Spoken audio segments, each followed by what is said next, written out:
Assalamualaikum warahmatullahi taala wabarakatuh. Pada video yang lepas saya dah cerita tentang kisah bagaimana Amr bin Al-As telah memulakan perjalanan tentera muslimin menuju ke Mesir. Ada beberapa kota yang telah dibuka oleh tentera muslimin di Mesir. Bagi anda yang belum lihat atau dengar kisah ini, dicadangkan untuk lihat video pada link di atas. InsyaAllah pada video kali ini saya akan kongsikan lagi perjalanan tentera muslimin ke Mesir yang berikutnya. Jom kita dengar dan ambil manfaat bersama-sama.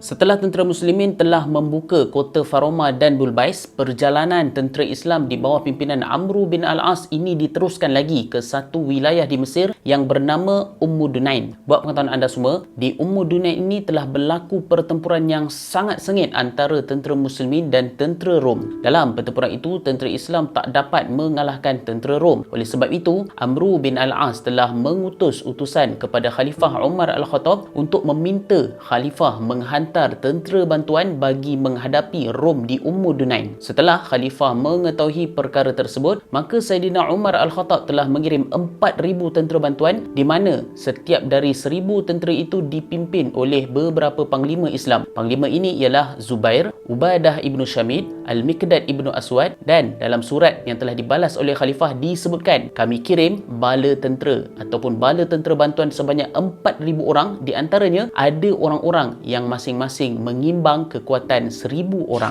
Takdir daripada Allah Subhanahu Wa Taala, maka bertemulah bala tentera Islam dengan tentera Romawi yang berjumlah 20,000 orang. Tentera Rom ketika itu telah dipimpin oleh Saidor. Pertempuran antara tentera Islam dan Rom ini berlaku berdekatan di satu tempat yang bernama Ainus Syams. Amr bin Al-As telah membahagi tentera Islam kepada 3 pasukan, di mana pasukan pertama telah membuat serangan kepada Rom. Setelah itu, pasukan kedua dilepaskan lagi untuk menyerang satu arah yang lain. Kemudian pasukan yang ketiga telah dilepaskan untuk menyerang tentera Rom dari arah bertentangan. Dengan taktik ini, tentera Rom dapat dipecah belahkan. Ramai tentera Rom telah terkorban dan ada pula yang telah melarikan diri di benteng Babylon. Dalam pertempuran ini, Allah Subhanahu Wa Taala telah memberi kemenangan kepada tentera muslimin di samping kebijaksanaan Amr bin Al-As mengemudi tentera Islam ketika itu. Pada tahun 20 Hijrah terjadi lagi satu pertempuran yang besar di benteng Babylon. Dalam pertempuran itu, tentera Islam telah mengepung kawasan tersebut selama 7 bulan lamanya. Dalam pengepungan yang lama itu menyebabkan pemerintah Mesir yang bernama Makukis telah hantar utusan untuk membuat rundingan perdamaian dengan tentera muslimin. Utusan dari pemerintah Mesir ini telah ditahan selama 2 hari oleh Amr bin Al-As supaya mereka dapat lihat sendiri keadaan kehidupan tentera Islam ketika itu.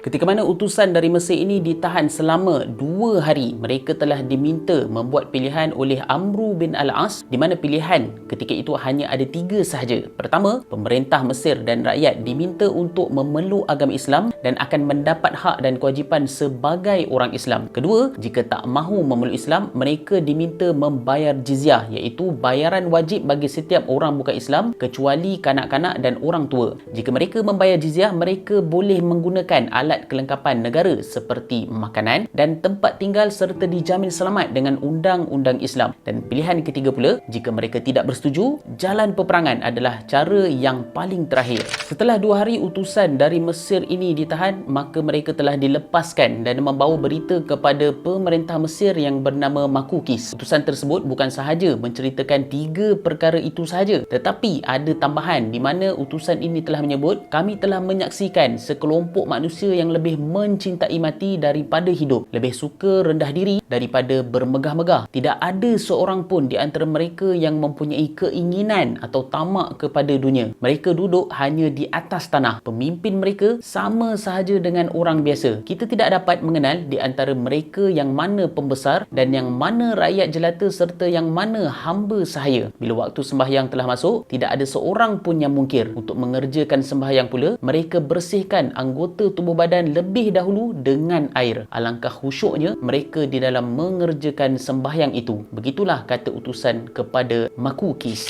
Setelah Makukis dengar cerita dari utusan itu, dia telah ambil keputusan untuk berdamai sahaja dengan kaum muslimin. Makukis telah membuat pilihan kedua di mana kerajaan Mesir waktu itu akan membayar jizyah kepada pemerintahan Islam. Sebabnya adalah jizyah kepada pemerintah Islam jauh lebih murah berbanding dengan membayar cukai kepada kerajaan Romawi. Perjanjian perdamaian yang telah dibuat oleh Makukis ini telah menyebabkan Heraklius marah dan telah mengugut Makukis atas perbuatan itu. Namun Makukis tidak menghiraukan Heraklius kerana rasa lebih yakin dengan pemerintahan Islam ketika itu. Begitulah kisah pembukaan kota-kota Mesir yang telah dilakukan oleh Amru bin Al-As. InsyaAllah pada video yang akan datang saya akan kongsikan lagi kisah pembukaan kota Alexandria oleh tentera muslimin. Sampai bertemu lagi pada video yang akan datang. Wabillahi taufiq wal hidayah.